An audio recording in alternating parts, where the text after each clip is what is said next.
The scream of hunger in her stomach had become so familiar that Sarah barely noticed it anymore as she knelt in the dust behind the general store in Tombstone, Arizona territory, breaking apart the last piece of hardtack she'd managed to find in the trash heap.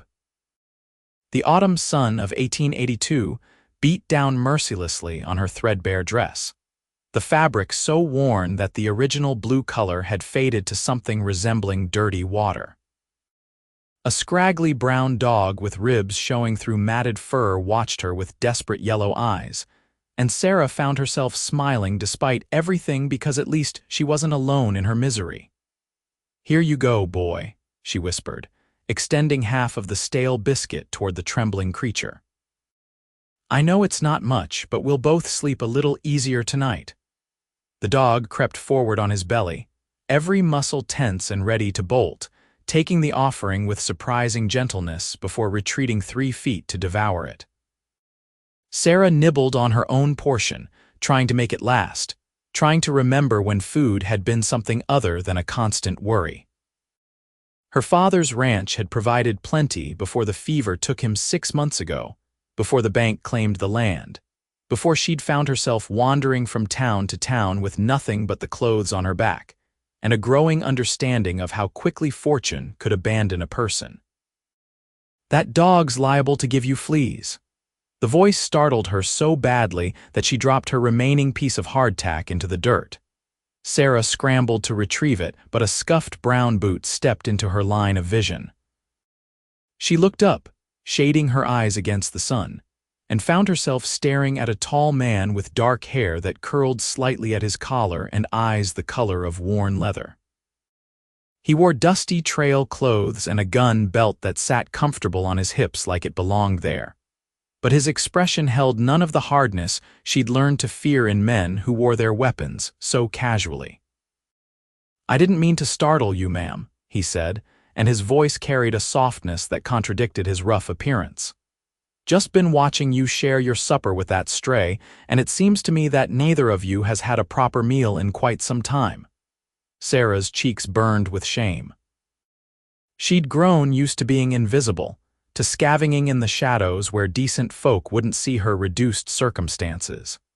Being noticed felt like having a light shone on her failures, on everything she'd lost and couldn't get back.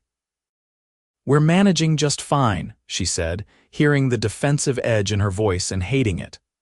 The dog had crept closer again, drawn by the fallen hardtack, and she reached for it quickly before the man could, but he was faster. He bent and scooped up the dried biscuit, examining it with a frown that creased the sun-weathered skin around his eyes. He couldn't have been much older than 25, she thought, though hard living had a way of aging people beyond their years out here. "Ma'am, I don't mean any disrespect, but this isn't fit for either of you." He glanced at the dog, then back at her, and something in his expression softened even further. "Come inside, I'll feed you both proper." Sarah's first instinct was to refuse. She'd learned that kindness from strangers often came with expectations she couldn't afford to meet. That charity had a way of turning into something uglier once you were behind closed doors.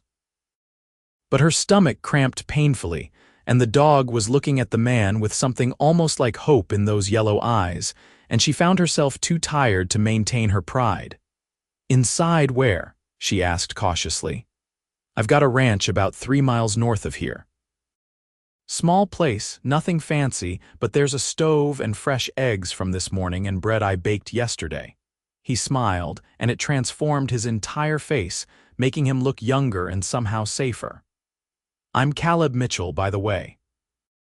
I came into town for supplies, but they won't be ready until tomorrow morning, so I was planning to head back and return at first light." Sarah Hayes. The name felt strange on her tongue, like identifying herself as a real person instead of the ghost she'd become. "I don't have any money to pay you for a meal, Mr. Mitchell. Didn't ask for any," he said simply. "And I'm not asking for anything else either if that's what's got you looking so wary. My mother raised me better than that. I just can't abide the thought of walking away and knowing I left a lady and a hungry dog behind that trash heap when I've got plenty to share." The dog chose that moment to lean against Sarah's leg, and she felt the trembling that ran through his thin body. The decision crystallized in that instant, not for herself, but for the creature that trusted her enough to stay close despite his obvious fear of humans. "All right," she said, getting to her feet and immediately swaying as dizziness washed over her. Caleb's hand shot out to steady her elbow, his grip firm but gentle, and she noticed calluses that spoke of hard work and honesty. "When's the last time you ate something substantial?" he asked, concern deepening his voice. Sarah tried to remember. "There was some soup at a church 3 days ago. Before that, I'm not sure. It all runs together after a while." Caleb's jaw tightened, but he didn't say anything more. He whistled low, and a beautiful bay horse emerged from around the corner of the building, reins trailing. "This is Copper. He's got a gentle disposition, so he won't mind carrying double plus one scrawny dog." Getting onto the horse proved more difficult than Sarah anticipated. Her legs shook with weakness, and it took Caleb's assistance to boost her into the saddle. He swung up behind her with easy grace, one arm settling around her waist to keep her steady, and then reached down to scoop the dog up with his free hand. The animal yelped in surprise but didn't struggle, perhaps sensing that this human meant no harm. "Hold on to him," Caleb instructed, settling the dog in Sarah's lap. "We'll take it slow." The ride to the ranch passed in a blur of sensations. Sarah tried to stay alert, to mark the path in case she needed to leave quickly. But the warmth of Caleb's body behind her and the rhythmic sway of the horse's gait lulled her into a strange sense of security. The dog relaxed in her arms, his head resting against her chest, and she stroked his matted fur absently. Caleb's ranch appeared over a small rise, and Sarah felt a pang of something that might have been longing. It wasn't grand, just a simple wooden house with a barn and a corral holding several horses, but it represented everything she'd lost: stability, safety, a place to belong. "It's not much," Caleb said, misinterpreting her silence. "But it's mine, bought and paid for with money I saved working cattle drives for 5 years. Been building it up slowly, adding livestock when I can afford it." "It's beautiful," Sarah said honestly, and she felt him relax slightly behind her. He dismounted first, then helped her down, keeping a steadying hand on her arm until he was sure she wouldn't fall.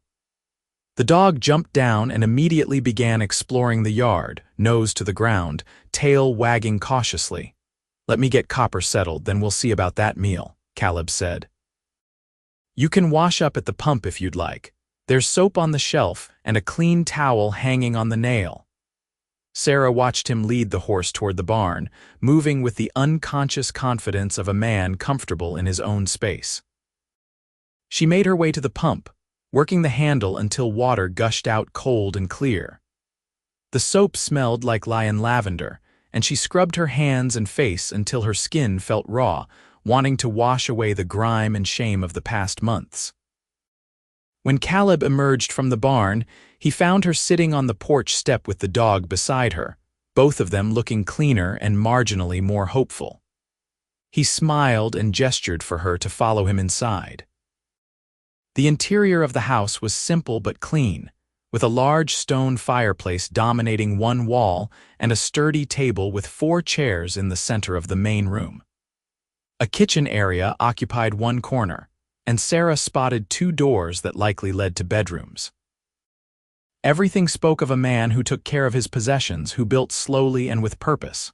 "Sit," Caleb said, pulling out a chair for her. "I'll get the stove going." Sarah sank into the chair gratefully, watching as he moved around the kitchen with practiced efficiency. He built up the fire in the cast iron stove, filled a kettle with water, and began pulling items from a wooden icebox she hadn't noticed at first. Eggs, butter, a chunk of cheese wrapped in cloth, a loaf of bread that made her mouth water just looking at it. The dog sat at her feet, pressing against her legs, and Caleb glanced down with a thoughtful expression. "He's going to need a bath before he comes inside proper, but we'll get some food in him first. What's his name?" "I don't know," Sarah admitted. "He's been following me for about a week now, but he won't let me touch him except to take food from my hand." Well, he's touching you now, Caleb observed. Maybe he just needed to see someone being kind to you before he decided to trust. Animals are smart that way. He cracked eggs into a pan with melted butter, the sizzle and smell so wonderful that Sarah felt tears prick her eyes. When had something as simple as cooking breakfast become a luxury? Caleb cut thick slices of bread and toasted them on the stovetop, then assembled plates with generous portions of scrambled eggs, toast slathered with butter, and chunks of cheese on the side. "Here," he said, setting a plate in front of her along with a fork and napkin. Then he prepared another plate and set it on the floor for the dog, who approached cautiously before digging in with desperate enthusiasm. Sarah tried to eat slowly, to maintain some dignity, but the food was so good and her hunger so overwhelming that she found herself devouring everything in front of her with embarrassing speed. Caleb refilled her plate without comment, adding more toast and eggs, and she ate that too, finally beginning to feel the gnawing emptiness in her stomach ease. "Thank you," she said when she finally set down her fork, unable to eat another bite. "I can't remember the last time anything tasted that good." Caleb had been eating his own meal, watching her and the dog with quiet satisfaction. "You're welcome. There's coffee if you'd like some, or water. Coffee would be wonderful." He poured 2 cups from a pot he'd set on the stove, adding sugar to hers without asking, somehow knowing she'd need the sweetness. They sat in comfortable silence for a few moments, the dog licking his plate clean on the floor, the afternoon sun streaming through the windows. "So what's your story, Sarah Hayes?" Caleb asked gently. "How does a lady end up behind a general store in Tombstone sharing hardtack with a stray dog?" Sarah wrapped her hands around the warm coffee cup, debating how much to tell him. But something about Caleb Mitchell invited honesty, and she found herself sharing the whole sad tale. Her father's ranch in New Mexico, the fever that took him last spring, the bank foreclosure because she couldn't prove the land was hers despite living there her whole life. Her mother had died when Sarah was born, leaving no other family to turn to, and at 22 years old she'd found herself alone in a world that had no place for a woman without money or male protection. "I tried to find work," she said, staring into her coffee. "But most places want a man, or they want something I'm not willing to give. I've been moving from town to town, taking odd jobs when I can find them, trying to save enough for a train ticket east. My mother had a sister in Philadelphia. I thought maybe she'd take me in, though I've never met her." Caleb listened without interrupting, his expression growing darker as she spoke. When she finished, he was quiet for a long moment, turning his own cup between his calloused hands. "That's not right," he said finally. "A man works his whole life building something, and when he dies his daughter should inherit it. The law's wrong on that count." "The law is what it is," Sarah said with a shrug that didn't quite hide her bitterness. "Complaining about it won't change anything." "No, I suppose it won't." Caleb met her eyes across the table. "But what happened to you doesn't sit well with me, and I'd like to help if you'll let me." Sarah's guard immediately went up. "I already told you, Mr. Mitchell, I don't have any way to pay you for your kindness." "And I already told you I'm not asking for payment," he said with a hint of frustration. "Look, I know you don't have any reason to trust me. We just met, and you've clearly learned that trusting the wrong person can lead to trouble. But hear me out before you decide. I've got ulterior motives." She nodded cautiously. "I've been trying to build this ranch up for 2 years now, and it's slow going by myself. I run about 50 head of cattle, and I've got 6 horses including Copper. I grow some vegetables and keep chickens for eggs. It's a decent living, but there's more work than one person can handle, especially during spring and fall. I've been thinking about hiring help, but most of the men willing to work for wages are either drunkards or troublemakers, and I don't need that kind of chaos."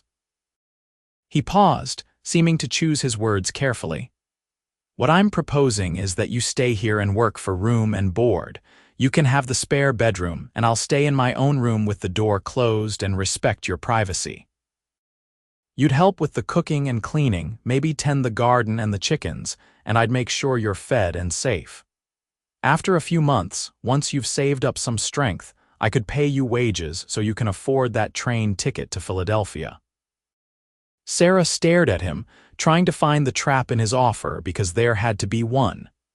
Men didn't just invite strange women to live in their homes out of pure goodness. But Caleb's expression remained open and honest, and she remembered the way he'd looked at her behind that general store, like her suffering actually mattered to him. "Why would you do this?" she asked. "You don't know anything about me. I could be a thief or a liar." "Could be," Caleb agreed. "But I don't think you are. I've gotten pretty good at reading people over the years, and what I see when I look at you is someone who's had a run of terrible luck, but hasn't let it break her spirit. You were sharing your last bite of food with a starving dog, Sarah. That tells me more about your character than any reference letter could." The dog, hearing his name or perhaps just sensing the tension, got up and padded over to press against Caleb's leg. The cowboy reached down to scratch behind his ears, and the animal's tail wagged slowly. "Even the dog trusts you now," Caleb said with a small smile. "That's worth something." Sarah felt the walls she'd built around herself beginning to crack. The offer was so tempting, the thought of having a safe place to sleep and regular meals almost too good to imagine. But fear held her back, the fear of disappointment and betrayal that had become her constant companion. "If I agreed," she said slowly, "and if things didn't work out or if you changed your mind about the arrangement, you'd let me leave." "No trying to force me to stay or demanding payment I can't give." Caleb's expression hardened. "I give you my word as a man of honor that if you ever want to leave for any reason, I'll take you back to town myself and give you $20 for your trouble. You'll never be trapped here, Sarah. This would be your choice every single day." The sincerity in his voice convinced her in a way that pretty words never could. Sarah took a deep breath and nodded. "All right, I'll stay and work for you, Mr. Mitchell, and I'll do a good job of it, I promise." "Caleb," he corrected gently. "If we're going to be living under the same roof, we should probably use first names, and I believe you'll do a good job. Now, how about we get that dog cleaned up? Can't have him tracking mud everywhere." They spent the rest of the afternoon giving the dog a bath in a large washtub behind the house, discovering that under all the dirt and matted fur, he was actually a decent-looking animal with intelligent eyes and a sweet disposition. Caleb found some old blankets to make him a bed on the porch, and Sarah watched as man and dog seemed to come to an understanding, the animal accepting gentle touches and even leaning into Caleb's hands as he worked out the worst of the tangles. "We should name him," Sarah said, sitting on an overturned bucket and watching the proceedings. "It doesn't seem right to keep calling him Dog." "You found him," Caleb said. "You should choose." Sarah considered for a moment, thinking about how the animal had appeared in her life during her darkest days, offering companionship when she'd felt completely alone. "What about Lucky? Because we were both lucky that you found us today." Caleb looked up and smiled, really smiled, and Sarah felt warmth bloom in her chest that had nothing to do with the afternoon sun. Lucky it is. That first evening set the pattern for the days that followed. Caleb showed Sarah around the ranch, introducing her to the chickens and explaining his system for feeding and watering the livestock. He taught her how to work the stove properly and where he kept his supplies. He gave her the spare bedroom, which was small but clean, with a real bed and a window that looked out over the western hills. Sarah nearly cried when she saw it, remembering what it felt like to have a space of her own. True to his word, Caleb was respectful to the point of being almost formal. He knocked before entering any room she might be in, kept his distance unless he was showing her how to do something, and never said or did anything that made her uncomfortable. At night, he retired to his own room and closed the door, and Sarah found herself slowly relaxing into the rhythm of ranch life. The work was hard but satisfying. She'd grown up on a ranch and knew her way around animals and physical labor, though months of near starvation had left her weaker than she liked to admit. Caleb seemed to understand, giving her lighter tasks at first and gradually increasing her responsibilities as she regained her strength. He was patient when she made mistakes, showing her the correct way to do something without making her feel stupid for not knowing. Lucky thrived too, filling out as regular meals became his new reality. He attached himself to both of them equally, following Sarah around during the day and sitting with Caleb in the evenings when the cowboy worked on mending tack or whittling small figures from scraps of wood.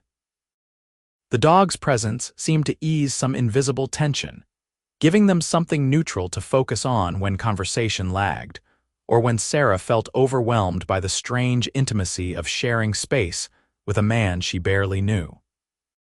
2 weeks passed, then 3, and Sarah began to feel like a person again instead of a ghost. Her dress was still shabby, but at least it was clean now, washed in the big tub and dried in the sun. She'd gained back some of the weight she'd lost, and color had returned to her cheeks.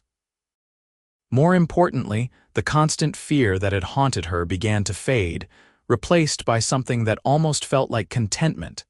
Caleb proved to be good company once she got to know him. He had a dry sense of humor and a thoughtful way of looking at the world that Sarah appreciated. He'd been born in Texas, the youngest of 4 brothers, and had headed west after his parents died to make his own way rather than working on the family ranch where his oldest brother called all the shots. He'd done every kind of work imaginable, saving his money carefully until he'd had enough to buy this piece of land and start building his dream.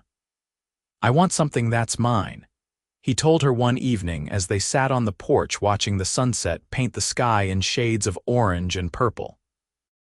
Lucky dozed at their feet, his sides rising and falling in contentment.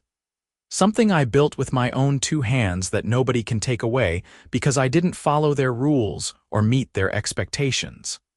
Sarah understood that desire more than he probably realized. "It's a good dream," she said softly. "You're doing well with it." "Getting better now that I've got help," Caleb said, glancing at her with an expression she couldn't quite read. "The place doesn't feel so empty anymore." Something in his tone made Sarah's heart skip, but she pushed the feeling aside. It was gratitude she felt, she told herself, nothing more. Caleb had saved her from starvation and given her a chance to rebuild her life. The warmth in her chest when he smiled at her was just appreciation for his kindness. But as autumn deepened into early winter, Sarah found it increasingly difficult to lie to herself about what she was feeling. She noticed things about Caleb that had nothing to do with gratitude. The way his eyes crinkled when he laughed, the strength in his hands when he lifted heavy feed sacks like they weighed nothing, the gentle patience he showed with the animals and with her, the sound of his voice in the morning, rough with sleep, calling out a greeting as he headed to the barn. She caught herself watching him when she thought he wasn't looking, and sometimes she'd glance up to find him watching her too, both of them quickly looking away with unspoken questions hanging in the air between them. The first snow came in mid-November, dusting the ranch in white and making everything look clean and new. Sarah stood at the kitchen window, watching Caleb work with one of the horses in the corral, and felt such a surge of longing that it startled her. She wanted this, she realized. Not just the safety and the meals and the roof over her head, but him. She wanted Caleb Mitchell with an intensity that frightened her because she'd already lost so much and couldn't bear the thought of losing this too. "You're being foolish," she whispered to herself. "He's your employer, nothing more. He's kind to you because he's a good man, not because he feels anything special." But that very evening, as they worked together to prepare supper, Caleb's hand brushed hers as they both reached for the same pot, and neither of them pulled away immediately. Their eyes met, and Sarah saw something in his expression that made her breath catch. Heat and longing and uncertainty, a mirror of everything she was feeling. "Sarah," he said, his voice rough, "I need to tell you something." Her heart hammered against her ribs. "What is it?" He pulled his hand back and ran it through his hair, a gesture she'd learned meant he was nervous or troubled. "This arrangement we have, it's been working well. You're a good worker, and you've made this place feel like a real home instead of just somewhere I sleep between long days. Lucky adores you, and the chickens are laying better than ever, and everything is just better with you here." That sounds like a good thing, Sarah said cautiously, not sure where he was going with this. It is a good thing, that's the problem. Caleb turned to face her fully, and the look in his eyes made her knees weak. Because somewhere along the way, I stopped thinking of you as my employee and started thinking of you as something else entirely. And I know that's not fair to you, given that you're dependent on me for food and shelter, but I can't keep pretending I don't feel what I feel. Sarah's mouth went dry. What do you feel? Like I want to court you proper, Caleb said bluntly.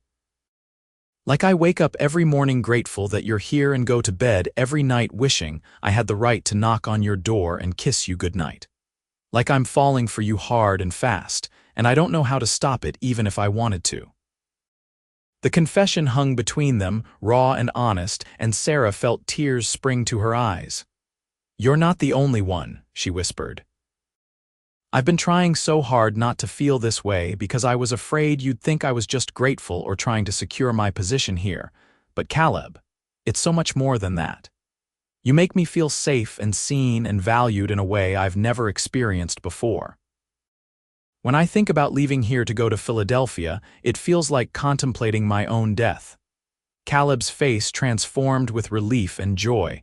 He took a step toward her, then stopped himself. I don't want to pressure you. You should know that your place here is secure regardless of whether you want anything romantic with me. If you'd rather just stay as friends and employer, I'll respect that and never mention this again. That's not what I want, Sarah said, taking her own step forward to close the distance between them. I want to see where this goes. I want to be courted by you, Caleb Mitchell, if the offer is genuine. It's the most genuine thing I've ever said, he promised, and then his hands were cupping her face with exquisite gentleness, his thumbs brushing away the tears on her cheeks. Can I kiss you? Yes, she breathed, and then his lips were on hers, soft and careful, asking rather than demanding. Sarah melted into the kiss, her hands coming up to grip his shirt, and felt like she was finally home.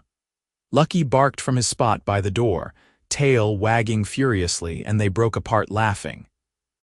Caleb rested his forehead against Sarah's, both of them breathing hard, and she felt his smile against her skin. I guess we have his approval, Caleb said. I guess we do. They took things slowly after that, learning each other in the small ways that mattered. Caleb held her hand while they walked around the ranch, pointed out his favorite spots, and shared his plans for future improvements. He kissed her goodnight before they retired to their separate rooms, never pushing for more than she was ready to give.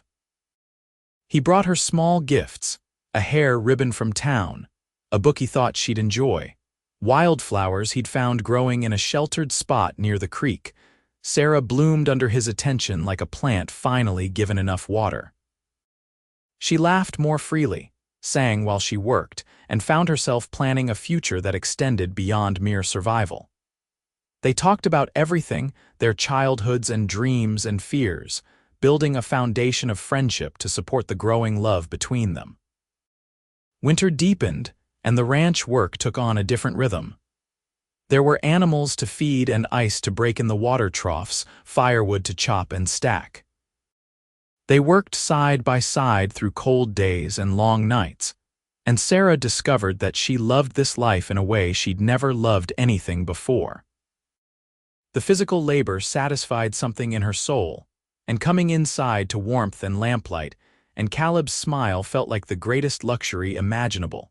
Christmas came, and Caleb surprised her with a new dress, deep green wool with black buttons, bought from the dressmaker in Tombstone. Sarah had made him a shirt from fabric she'd purchased with egg money, stitching it carefully by lamplight when he was out checking on the livestock. They exchanged gifts on Christmas morning with shy pleasure, and Caleb kissed her under mistletoe he'd hung in the doorway, the kiss deeper and more passionate than before, both of them beginning to acknowledge the direction their relationship was heading. "Marry me," Caleb said one evening in late January as they sat together on the sofa he'd built himself, Sarah tucked against his side with his arm around her shoulders. Lucky snored on his bed by the fire, and snow fell softly outside the windows. Sarah's heart leaped. "Are you sure?" We've only known each other a few months. I've never been more sure of anything, Caleb said, turning to look at her with absolute certainty. I love you, Sarah Hayes. I love your strength and your kindness and the way you sing when you think nobody's listening. I love how gentle you are with the animals and how hard you work and the sound of your laugh. I love coming home to you every evening and waking up knowing you're under the same roof. I want to spend the rest of my life loving you, if you'll have me. Tears streamed down Sarah's face, but for once they were happy tears. Yes, she said, her voice breaking with emotion. Yes, I'll marry you. I love you too, Caleb, so much it scares me sometimes. You saved my life in more ways than one, and I want to build a future with you here on this ranch. Caleb kissed her then, deep and claiming, and Sarah felt the last of her walls crumble. She was safe. She was loved. She was home. They married in early February, a simple ceremony in the small church in Tombstone with the pastor and his wife as witnesses. Sarah wore her green dress and carried wildflowers that Caleb had somehow found despite the winter weather. He wore his new shirt and looked so handsome that Sarah could barely breathe. They spoke their vows with voices steady and sure, and when the pastor pronounced them husband and wife, Caleb kissed her like he never wanted to stop. The ride back to the ranch, their ranch now, felt different. Sarah sat in front of Caleb on Copper's back, his arms around her, and felt anticipation humming through her body. They'd waited, both of them agreeing that some things should be saved for marriage, and now the waiting was over. That night, Caleb carried her over the threshold with Lucky dancing around their feet, both of them laughing. He set her down gently and took her face in his hands, his expression serious despite the smile tugging at his lips. I'm going to spend every day of the rest of my life making you happy, he promised. You already do, Sarah said, pulling him down for a kiss that quickly turned heated. They fumbled their way to his bedroom, their bedroom now, and Caleb made love to her with exquisite tenderness, whispering words of love and devotion, until Sarah thought her heart might burst from the fullness of it all. Afterward, lying wrapped in his arms with moonlight streaming through the window, Sarah traced patterns on his chest and felt peace settle over her like a blanket. I never thought I'd have this, she whispered.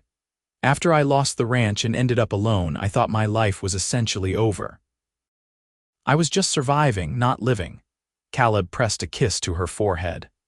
I know exactly what you mean.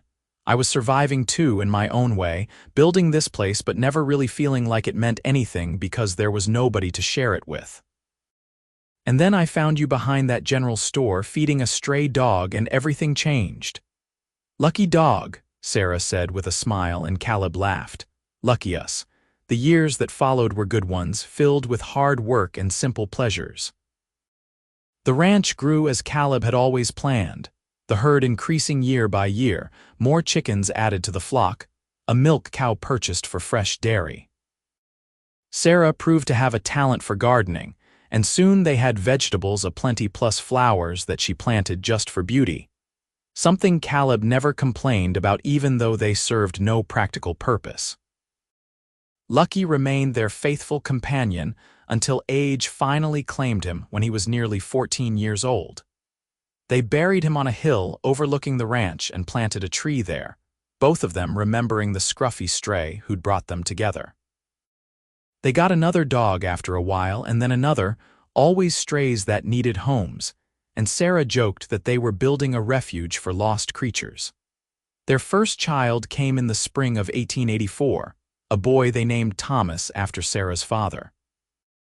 Caleb was utterly besotted, holding his son with a mixture of awe and terror, declaring that he'd never seen anything more perfect. Sarah recovered slowly from the birth, but having Caleb there to help with everything made all the difference. He changed diapers without complaint and walked the floor with Thomas during colicky nights, insisting that Sarah needed her rest. You're going to spoil him, Sarah said one evening, watching her husband rock their son with infinite patience. That's my job as his father, Caleb replied with mock seriousness. You're supposed to be the strict one. A daughter followed 2 years later, Grace, with her father's dark hair and her mother's determined chin. She came into the world screaming her displeasure and barely stopped for the first 3 months. But Caleb and Sarah managed with good humor and strong coffee. Thomas was fascinated by his baby sister, wanting to help with everything, and they had to watch him carefully to make sure his enthusiasm didn't overwhelm her. The ranch prospered, becoming one of the more successful operations in the area. Caleb's reputation for honesty and fair dealing meant he always had buyers for his cattle, and Sarah's eggs and vegetables became popular at the Tombstone market. They hired help during the busy seasons, usually young men looking to learn the ranching trade, and Sarah always made sure to feed them well, remembering her own hunger. Life wasn't always easy. There were droughts and harsh winters, sick animals and broken equipment, all the challenges that came with ranching life. But they faced everything together, Caleb and Sarah, their partnership strong enough to weather any storm. They made each other laugh even during hard times, and they never went to bed angry, talking through problems until they found solutions that worked for both of them. On their 10th wedding anniversary, Caleb took Sarah back to Tombstone, to the spot behind the general store where they'd first met. The town had grown and changed, becoming more settled and less wild, but the place was still recognizable. "I think about that day sometimes," Caleb said, holding her hand as they stood in the dusty alley. "What would have happened if I'd walked past without stopping, or if you'd refused my help?" "I think about it too," Sarah admitted, "how different my life would be, how empty. I was so close to giving up completely, Caleb, another few weeks and I don't know if I would have survived. But you did survive," he said, pulling her close. "You survived and you trusted me enough to take a chance and we built something beautiful together. I'm so grateful I found you that day, Sarah. You're the best thing that ever happened to me." "You saved me," she said, her voice thick with emotion. "No," Caleb corrected gently. "We saved each other." They kissed there in that alley, surrounded by memories and gratitude, and then walked hand in hand back to where they'd left their wagon. The children were with a neighbor for the night, giving them this rare time alone, and they planned to make the most of it. The years continued to roll by, measured in seasons and harvests and the growth of their children. Thomas grew into a serious boy who loved the ranch and spent every moment he could with his father, learning everything about cattle and horses and the land. Grace was more adventurous, always exploring and asking questions, driving Sarah to distraction with her fearlessness. A third child arrived when Sarah was 32, another boy they named Daniel. He was quieter than his siblings, content to sit and observe, but he had a gift with animals that amazed everyone. Even the most skittish horse would calm under Daniel's hands, and he could coax wild birds to eat from his palm. The ranch house expanded to accommodate their growing family, Caleb adding rooms with the same care and attention to detail he brought to everything. Sarah filled the spaces with love and laughter, creating a home that welcomed everyone who entered. They hosted community gatherings and church socials, and their door was always open to neighbors in need. Sarah never forgot what it felt like to be hungry and desperate, and she made sure that anyone who came to their door was offered a meal and kindness. More than once, Caleb came home to find some struggling soul sitting at their table, Sarah feeding them while she learned their story. He never complained, understanding that his wife's compassion was one of the things he loved most about her. "You can't save everyone," he said gently one evening after she'd given away half their winter stores to a family passing through. "I can't save everyone," Sarah agreed. "But I can help the ones who cross my path the way you helped me. We have plenty, Caleb, more than enough." "What's the point of having plenty if you don't share it?" Caleb kissed her forehead. "You're right, as usual, I just worry about you taking on too much." "I'm fine," she assured him. "I have you, don't I? That makes everything manageable." As their children grew older and more independent, Caleb and Sarah found themselves with more time to simply enjoy each other's company. They took evening rides together, exploring parts of their property they rarely visited during busy work days. They sat on the porch for hours, talking about everything and nothing, comfortable in the silence that sometimes fell between them. "Do you ever think about Philadelphia?" Caleb asked one evening when they were both in their 40s, the children old enough now to handle many of the ranch chores. "About your aunt and what your life might have been like if you'd gone there instead of staying with me?" Sarah considered the question seriously. "Sometimes," she admitted. "I wonder what kind of person she is, whether she would have welcomed me or seen me as a burden. But I don't regret not going, Caleb, not for a single moment. My life is here with you and our children and this land. This is where I was always meant to be." "I feel the same way," Caleb said, reaching for her hand. "This life we've built together, it's better than anything I imagined when I first bought this land. You made it real, Sarah. You made it matter." Thomas married at 23, bringing his wife Mary to live on the ranch. She was a sweet girl from a neighboring property, and Sarah welcomed her with open arms, grateful that her son had found the kind of love she shared with Caleb. Grace announced her intention to become a teacher, shocking everyone with her determination to attend the normal school in Phoenix. Caleb wanted to forbid it, worried about his daughter living so far away, but Sarah talked him around. "She's strong and smart, and we raised her to think for herself," Sarah reminded him. "We can't clip her wings just because we're scared. Besides, Phoenix isn't that far and she'll come home for holidays." Grace did exactly that, thriving at school and eventually returning to teach in Tombstone, where she met and married a newspaper editor named James. Daniel showed no interest in marriage, content to work the ranch alongside his father and older brother. His quiet presence a steadying influence on the entire family. Grandchildren arrived in due course, filling the ranch with noise and energy. Caleb proved to be a doting grandfather, indulging the little ones shamelessly and building them toys in his workshop. Sarah made cookies and told stories, watched the babies while their parents worked, and felt her heart expand to accommodate this new generation. "We did good," Caleb said one evening as they sat on the porch, watching Thomas's children play in the yard while the sun set in a blaze of color. They were both gray now, lines etched deep around their eyes and mouths, but they still held hands like newlyweds. "We did," Sarah agreed. "We built something that will last, Caleb. A family and a home and a legacy. Those children out there, they'll never know what it's like to be hungry or desperate because of the foundation we gave them." "Because of what you taught them," Caleb corrected. "Compassion and strength and the importance of helping others. That all comes from you, Sarah. It comes from both of us," she insisted. "We're a team, remember, we always have been." As they moved into their 60s, Caleb's joints began to ache from years of hard work, and Sarah's eyesight dimmed despite spectacles. They slowed down, letting the younger generation take over more of the day-to-day operations, but they still rose early and contributed what they could.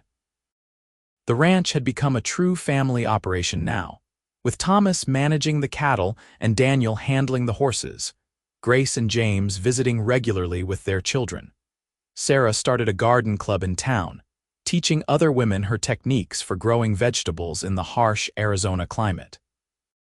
Caleb served on the town council for a time, using his voice to advocate for fair treatment of small ranchers and better roads. They remained active in their community, known and respected by everyone in the territory. "You remember the first meal I cooked for you?"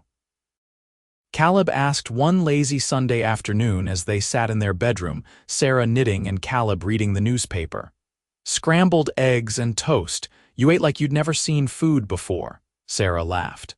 "I remember. And I remember thinking that if heaven existed, it probably tasted like butter on fresh bread. You saved my life that day, Caleb Mitchell. Literally saved my life. And you gave my life meaning," Caleb replied, setting down his paper to look at her. "I was going through the motions before I met you, building this ranch but never really understanding why except that I felt like I should. You showed me what it was all for. Family and love and leaving something good behind when we're gone." "We're not going anywhere for a long while yet," Sarah said firmly, though they both knew that time was beginning to catch up with them. "We've got grandchildren to spoil and a ranch to enjoy." "Yes, ma'am," Caleb agreed with a smile. They celebrated their 40th wedding anniversary with a huge party that included half the town.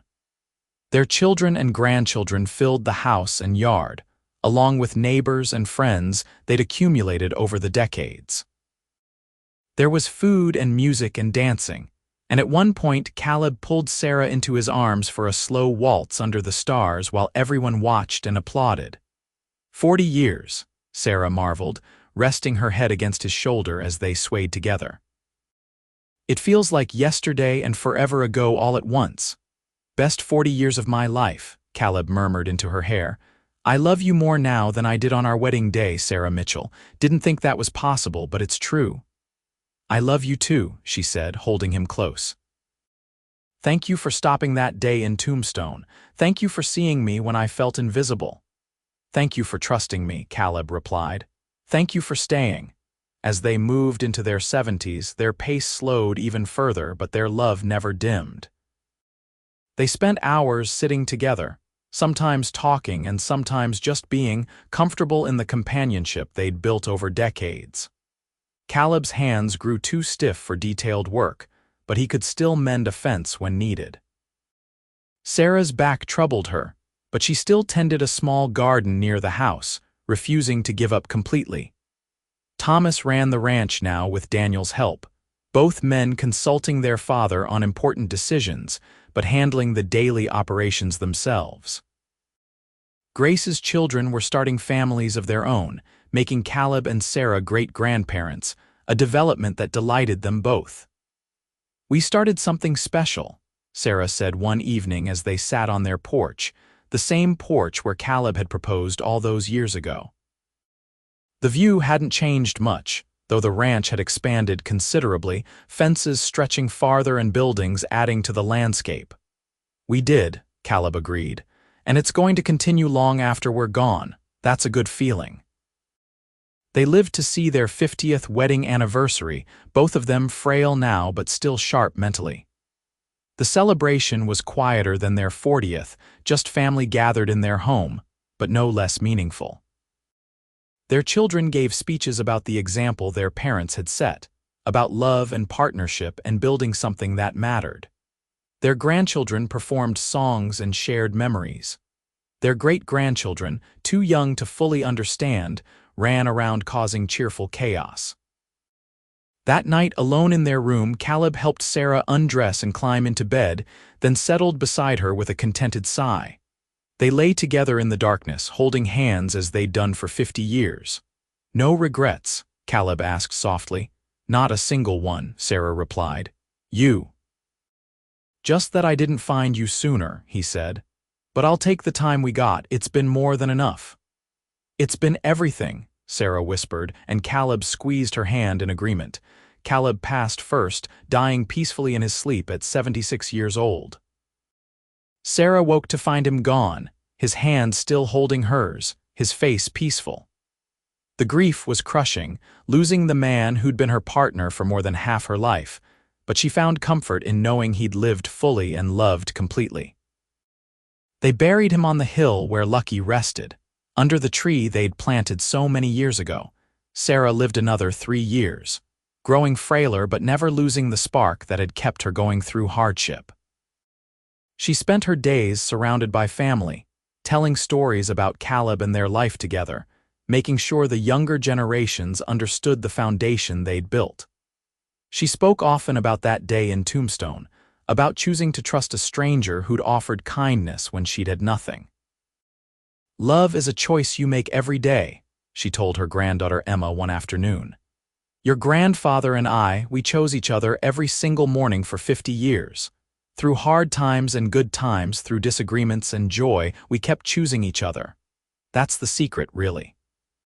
Just keep choosing." Sarah died on a spring morning with all her children present, holding their hands as she'd once held their father's. Her last words were, "Tell Caleb I'm coming," and then she slipped away peacefully, a smile on her face. They buried her next to Caleb under that tree, and if you visit that spot today, you can see 3 headstones. One for a man who'd built a ranch with his own 2 hands.